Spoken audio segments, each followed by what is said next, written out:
Hi mga mi, napagdesisyonan ko na naman pala maggala kami ng tabing dagat kasama ko yung mister ko at saka mga anak ko kasi mahangin dito at saka yung sunset maganda yung view. Marami din nagtatambay dito mga mimabels, lalo na yung mga dayo. Naririnig ko nga pala tong kasama kong nagugutom daw siya, gusto niyang magmerienda kaya nagpabili naman ako sa kanya ng merienda namin dito habang nakatambay kami dyan sa recrap. At dumating na nga yung merienda namin dyan. Ang pinabili ko nga pala sa kanya orange juice na titimplahin. At saka nagpabili din ako ng tinapay sa kanya, burger. Hindi nga pala ako mag-isang nagmay merienda dyan. Kasama ko yung pinabili ko at saka tita ko.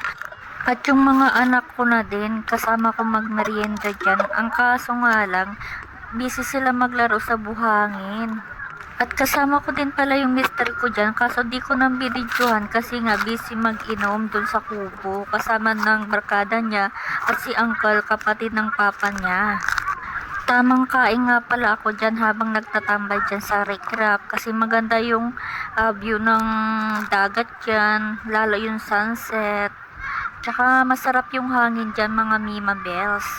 Marami nga nagtatambay dito, marami kasi bangka dito na naglalaot, maraming bata na naglalaro kaya hindi ka mabuboring magtambay dito mga mima.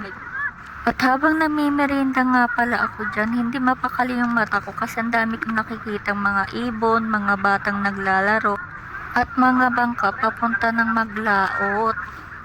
At napagdesisyonan pala nila dyan mag-ihaw ng liempo panghapunan at pulutan daw nila at saka sawsawang gumawa din sila.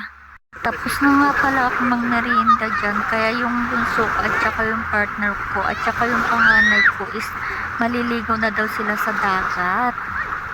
At ayan nga, enjoy na enjoy silang maligo dyan sa dagat, lalo yung panganay ko dyan. Binabawalan ko nga pala siya dyan, baka magpunta siya sa malalim, delikado, baka malunod siya. At dito ko na pala pinaligo yung bunso ko kasi walang magbabantay dun, baka malunod sa dagat. At tuwang-tuwa nga pala siya dyan kahit dyan siya naliligo sa planggan.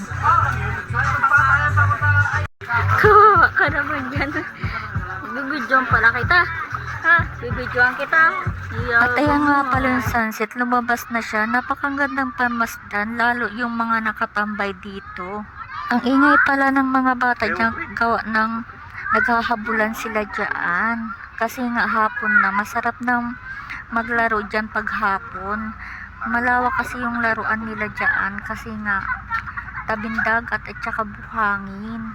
Hanggang dito na lang yung sasabihin ko. Sana naurat ko kayo. Bye!